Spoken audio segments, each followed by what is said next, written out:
Hello all and welcome.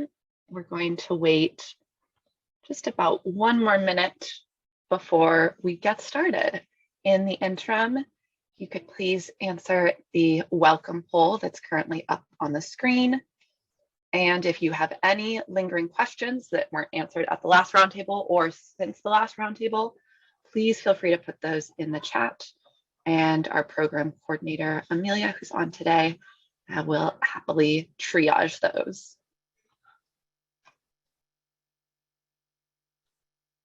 So I'll give everybody just 30 more seconds and then we'll dive in.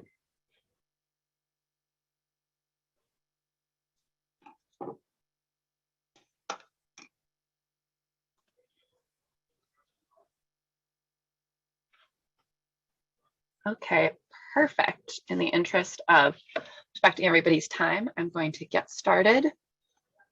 And so we will, Amelia, if you could end the poll, and we'll go from there. Perfect.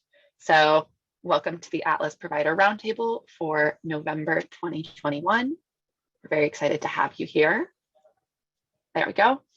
If you missed something from our last roundtable, as a reminder, the recordings of all of our roundtables are available on YouTube. So you can get an overview of the Atlas survey and what that process will look like over the coming months. And we will also include the link when we send out the slide deck, so you don't have to write anything down right now. And I'll also note that if you're unsure where to begin with the Atlas survey, we did record an in-depth walkthrough of the survey that goes through each question that you'll encounter. That is also up on YouTube. And so that can be an easy way if you have specific questions, you can go there to check out how we suggest walking or really completing those questions. And Amelia's placing these links in the chat. So again, you don't have to write it down. It will be right there. And just as a reminder of who is speaking on today's webinar, I'm Carolyn Davidson. I am the Vice President of State Engagement for Atlas. My colleague Shannon Biello is on as well and will be speaking shortly, as well as Leah Kaufman, who's a Director of State Engagement for Atlas, as well, and Angad Butara, another Director of State Engagement. And they are probably very familiar faces at this point. Just a quick rundown of the agenda. We'll start by talking about some kind of ways that you can get assistance from us and some updates. We'll also remind you of the alternative option for large facilities. We just had a last minute change in Audible, if you will. We won't be talking about the patient experience survey during this webinar. We will save it for the next time. And then a brief note on the continuous quality improvement learning series and a Q&A. And I will note that our webinars during the data collection period may be somewhat similar. So some of our content will be repeated. For instance, we'll continuously remind you of how to walk through that alternative option for large facilities, as well as our continuous quality improvement learning series. But we will place our updates at the beginning of the webinar. So for instance, if you just want to come for the updates and then hop off, you are welcome to do so. But if you'd like to stick around, hear a refresher of the information, ask us any questions audibly, please feel free to do it.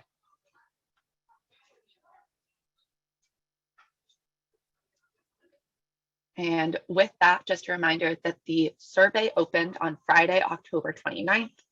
So on that date, you or a member of your team should have received a link to the Atlas survey for your facility.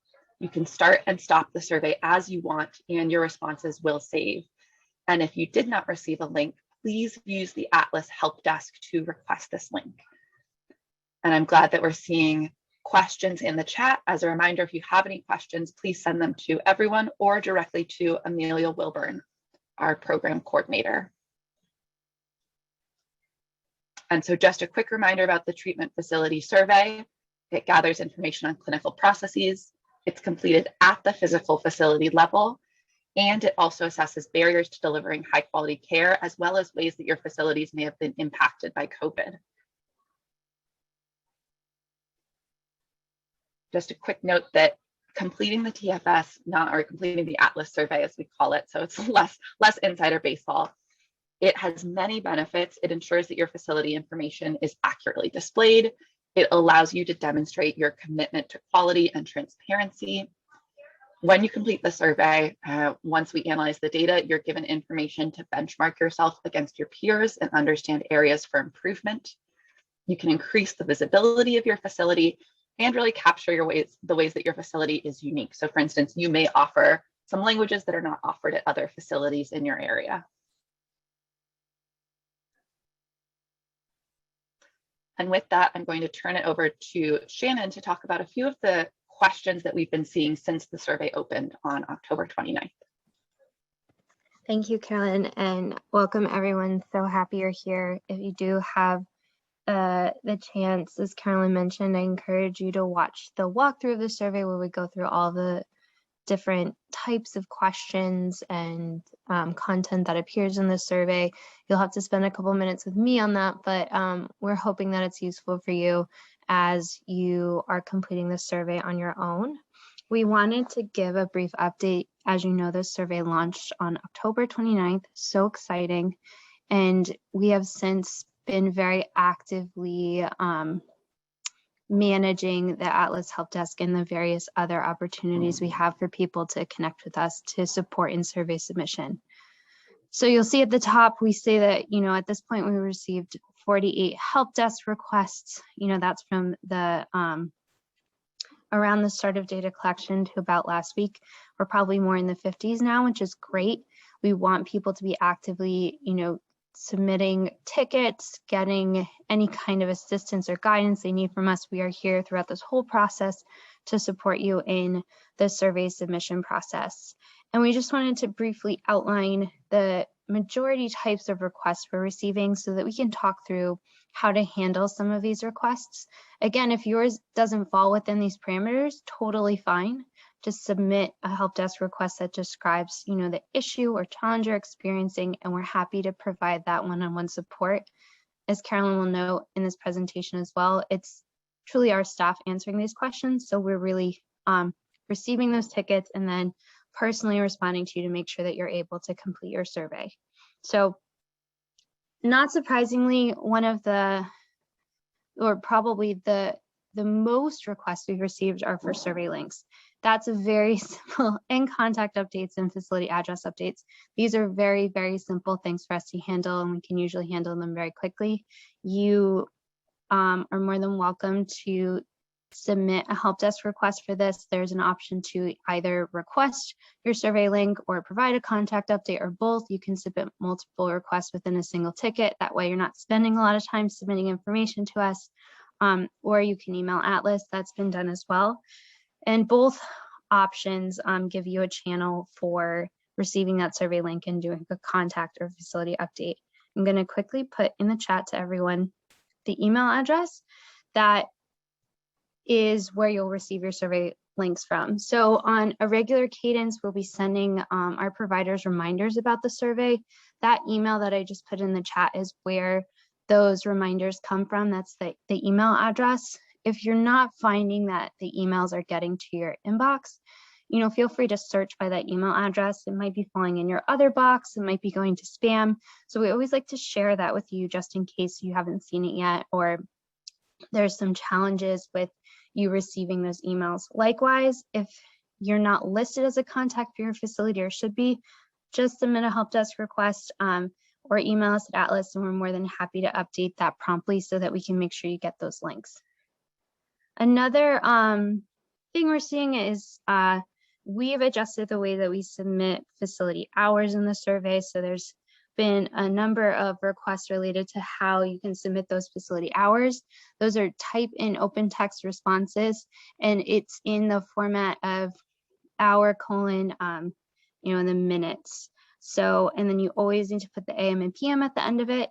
If you don't type it in correctly, fret not. There will be an error message that appears for you and tells you exactly how to format it. That section is very formatted, so we anticipated that there might be some need for guidance there, so the guidance appears. But if you continue to have issues with submitting those times, those hours of operation for your facility, just reach out to us and we're more than happy to help you submit that. Another thing that we've been receiving requests about, or requests for guidance about, is when data submitted with the May survey will be reflected on the website. That's a great question. We are deep into the validation process. It's been a really good thing where we go through and complete a multi-step process to validate the survey responses we received. We're expecting that, based upon where we are in the validation process, that the survey data from the May data collection period will be up on the website in December. Super exciting. If you have any questions about that, feel free to reach out to us. If you're in a newer state, that doesn't apply because you are part of the October data collection period. And another thing we wanted to flag too is you may receive a survey that's tagged or connected to an administrative location for your organization. Totally fine if you're receiving a survey or request for a survey and you say, that's our headquarters, that's our admin building. Please feel free to reach out to us and we're happy to adjust that in our database, and to also make sure that we reflect all your treatment sites. And finally, and I think this is something I won't dive into here because we'll be talking about it a little bit more, but certainly receiving requests for additional information about how to use the Streamline Submission process. As a quick reminder, we offer this to our larger organizations that oversee multiple treatment sites. I know Leah's going to dive into this a bit more, so I'm not going to linger on it here, but receiving requests for additional information about this data transfer process. So we're going to spend a few slides going over it just to make sure that you're completely clear on what's needed for that. Next slide. I love this slide because we are here for you. And I'll just quickly go through and then my time with you is done. But we have multiple sets of resources for you if you're having trouble with the survey or if you just want to have a quick question answered. We recommend, of course, going to the FAQ page. That gives you basic high-level information about the survey itself and the types of questions that are available. When is the survey due? What do I do for questions that allow you to select multiple options? All that information is in the FAQ. If you take a look at the FAQ and you still have a site-specific question or you have something that's lingering in your mind that you really want to ask us about, you have multiple options here. You can submit a ticket to the help desk. You can put multiple requests within your help desk ticket, and my team will respond to you within 48 hours. So really trying to get quick turnovers because we know you're taking time to complete the survey and we want to help you as quickly as possible. Another option, if you prefer, is Atlas office hours. So you can complete the form linked here to request a meeting with our team, and one of our either myself or one of my colleagues will join a 30-minute meeting with you where we can talk through what your questions are, making sure that if you prefer to talk through it, you feel like it's easier to have a phone call about, or you have multiple questions, you have that option for office hours as well. And then finally, we always emphasize this, bullets, underlines, you can always email us at atlas@shatterproof.org. We are quick to respond. We're actively triaging those requests to make sure they go to the right person on the team, and we'll be able to answer your questions or send you in the right direction through those emails as well. So multiple options. Please reach out to us because we're here to assist you through this process, and we appreciate the time that you're taking to complete the survey. So thank you all so much.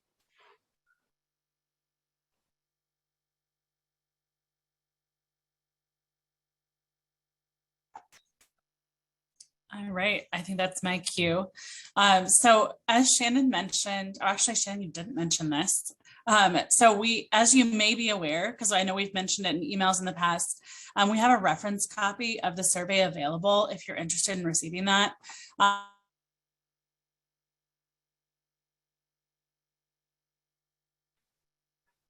No, it looks like Leah's internet may have cut out briefly. Leah, when you are, oh. Leah, are you back with us? Can you hear me, Carolyn? Yes, yes. Great, I apologize. I'm not sure what you heard, so I'll just repeat that we have a reference copy of the survey available if you would like to use that. It helps streamline the process of doing the survey. You typically have to go to 2 or 3 people at a facility to get the answers to the survey. So for example, your billing person and your clinical program director are the 2 most common people to do this. So just let us know if you would like us to send that. You can use it as a worksheet. This is not where you submit your responses. We do not take anything in paper or via email, but you can fill it out and then go on the use your survey link to enter the information you gathered. Next slide. And you can just click to the whole slideshow. There we go. So for large organizations, as Shannon mentioned, if you have at least 2 physical locations, we have a much easier process. The folks who did this in the first round last year indicated this was a pain point for them if you have multiple sites where you're entering the same information. So luckily now, if you have multiple facilities, we will be able to transfer your information from one, I guess, parent survey or like one main survey to the other surveys if your policies and procedures are the same at each of those sites. So you do have until mid-January to elect this option if you haven't done so. Let's go to the next slide. So basically what you would do is, I like to use the example if you have like 2 facilities that are outpatient, but let's say 3 facilities that are outpatient and 3 that are residential, and their policies and procedures are probably the same. You could do one for the outpatient and then one for residential, and then we would transfer those to their other respective sites. So you would then only have a small portion of questions that you'd have to do individually. And the reason we can't do 100% transfer are because things like ADA access or staffing at a given facility are going to be different from site to site. But definitely, please, if you have 2 sites or more, definitely do this. We didn't have a lot of people take us up on that last year, so we're trying to get that information out so everyone's aware of that option. And I realized, actually, if you were on the roundtable the last couple of months, a lot of the information from here on out is going to be repetitive. So feel free to drop off unless you have questions, because we will have the Q&A at the end. And so final note on the survey, alternative survey option is that you have to still have a CEO or similar executive level leadership member attest to each survey individually. Obviously, the benefit is that this is going to save you a lot of admin time. And if you're not already aware, when you do this in the second year, like our first 6 states are now doing, your information will be pre-filled. So that will save you time in the future. So I appreciate your patience and all the time you're putting into doing this. Oh, and we have 26 facilities who've taken advantage of this option so far. I did not know that. All right. So Streamline Submission, I think we already said this, but you can go ahead and email us atlas@shatterproof.org. Also feel free to email your state directors. I know if there are folks on the phone with Florida, I owe several of you follow-ups from last week, but we're working on getting those out to make sure we can minimize the effort and time you have to put into this. So feel free to reach out to me, to Angad, to Carolyn, or to our general inbox. And I believe with that, I'll turn it over to my colleague, Angad Bachar. Great, thanks, Leah, and good afternoon, everyone. Thanks again for being here today.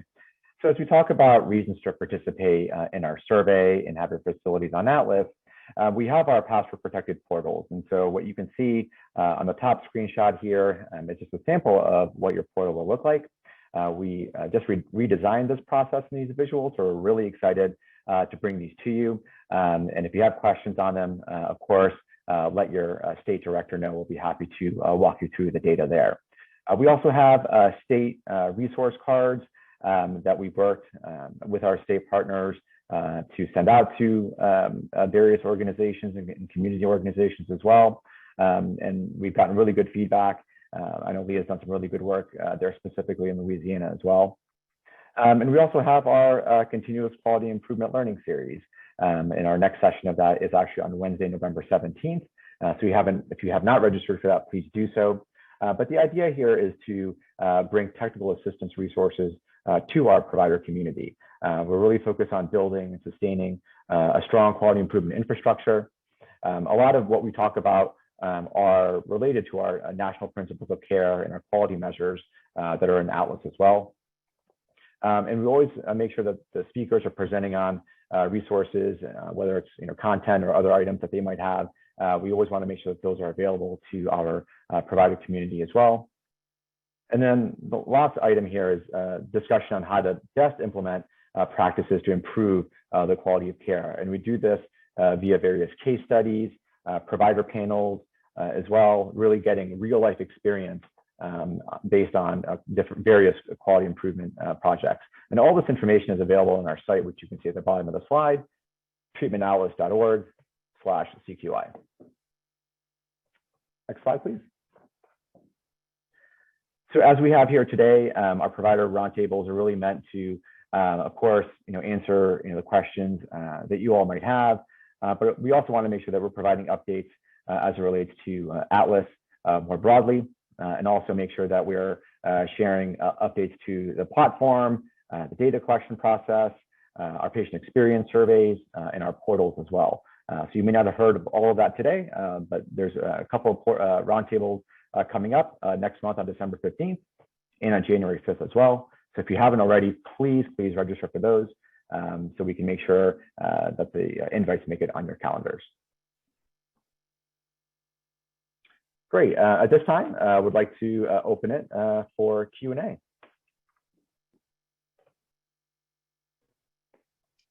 If nobody's ready to talk yet, I'm happy to read the few questions that we've received in the chat. So this first question comes from Nicole, and Nicole asks, for the evidence-based modalities/therapies in the TFS, what are accepted forms of education or training?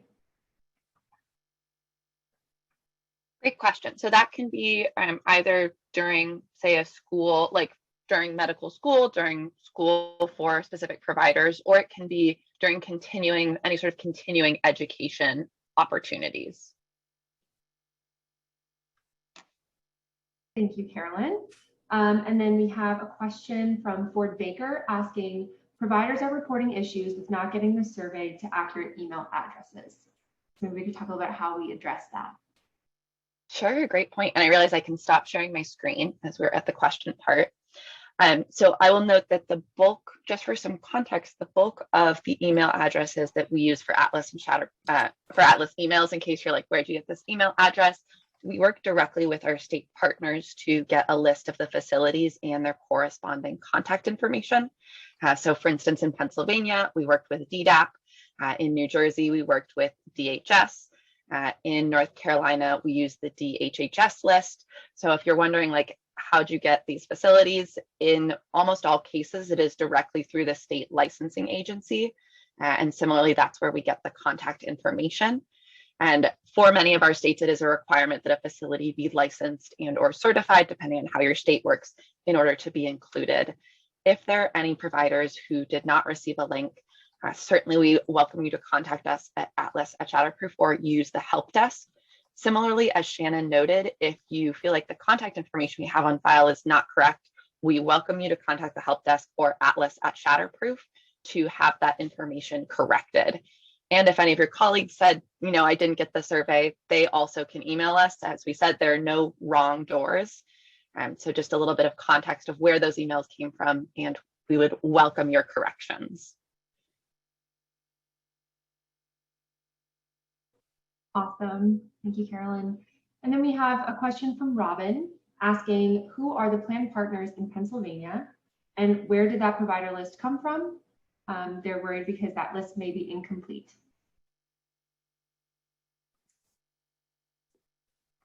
Good. I was going to turn it to you to talk about Pennsylvania, if that's helpful. I was like trying to telepathically look at you through the screen. No, I was trying to get the mute button, couldn't get there fast enough. So in terms of the list, I think as Carolyn mentioned, we received that list from our DDAP partners. So we work closely with them to make sure that, based on our scope in a given state, the state or the list is sort of encompassed all of that. Now, having said that, there are going to be probably updates that need to be made. And so, as we mentioned, the various avenues to do that. Again, there's no wrong way to contact us, whether it's the help desk, the Atlas inbox. I can be a resource to help there as well to make sure that at the end of the day, we have an accurate list in our database And then we'll be sharing that feedback with, in this case, DDAP as well. And there was a question, I think, on the plan partners. So when you say plan partners, I'm assuming you're referring to payers and the different plans that we might be partnering with. I want to make sure I'm understanding the question correctly. That's correct. What health plans you're partnering with in the state of Pennsylvania and also New Jersey. We know about Horizon, but I see other plans listed on your presentation from previous months. Sure. So specific to Pennsylvania, so the way it'll work is the current payers that are sort of present in the state, that doesn't change really from an Atlas perspective. We haven't developed any formal partnerships, and Carolyn, keep me honest here, with specific plans in Pennsylvania. I will say we've had conversations, with a few of the plans in terms of helping us promote Atlas at the appropriate time, help promote the survey to their network of providers. But that's kind of where we are with the current work in Pennsylvania. Yeah, I'll say Angad said it completely right. And I'll just add that, kind of as Angad noted, we work with a lot of the national plans who may have coverage across several states. So for instance, when we say that we partner with them, they may supply a very small amount of funding and don't have a governance role in the project. And then also, as Angad mentioned, they also help to promote Atlas. But for instance, the plans aren't deciding which providers are included in Atlas. They're not deciding what goes on the survey. They're not deciding what gets published on the website.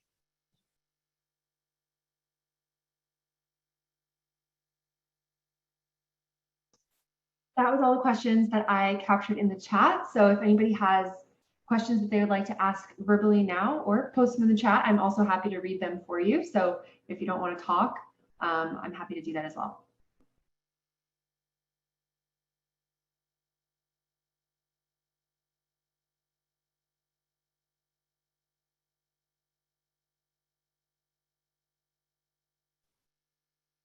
While you're thinking through your questions, we have an exit poll that you can fill out. And if you'd like, you can fill out the poll and hop off, or you can stay on. We will be hanging around for the next several minutes, and so certainly invite you to stay on. And Amelia will post again just all those links in the chat. So the link to the help desk, the FAQ, the walkthrough, and the office hours request form. And Amelia, please keep me honest if I forgot something, as well as the Atlas email. Again, there are no wrong doors. We are really here to help you, and so want you to reach out if you have any questions. Oh, perfect. And the roundtable links. Thank you, Amelia. Yes, exactly. And so as a reminder, as Leah stated, the beginning of the roundtable will be reserved for updates, and then the rest will be focused on questions and kind of reminders about the different options. Carolyn, I was just going to clarify really quickly as well for people with the contact process too. You can add as many contacts as we understand. Multiple people take this survey, but you have multiple eyes on it. So when you send us contacts, we always want a primary contact designated, but we can add secondary contacts or tertiary contacts, or just, we call them affiliated contacts, to the survey as well, so that if someone just wants to keep tabs on it, they can be included in the emails. We have no problem sending you emails. We just don't want to bother you. So feel free. We can add as many contacts to your facility as makes sense. We know that multiple people deal with different components of your work. So the contact isn't just limited to that primary one. And again, very simple for us to update this information, and we're happy to do so.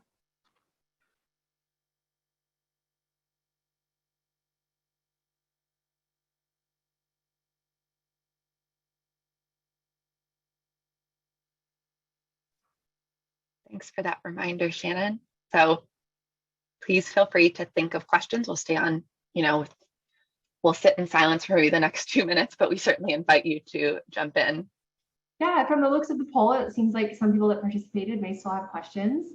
The chat or even the Atlas inbox, I just posted the link to that, or I just posted that address as well. So feel free to ask questions now or later. We truly are here for you.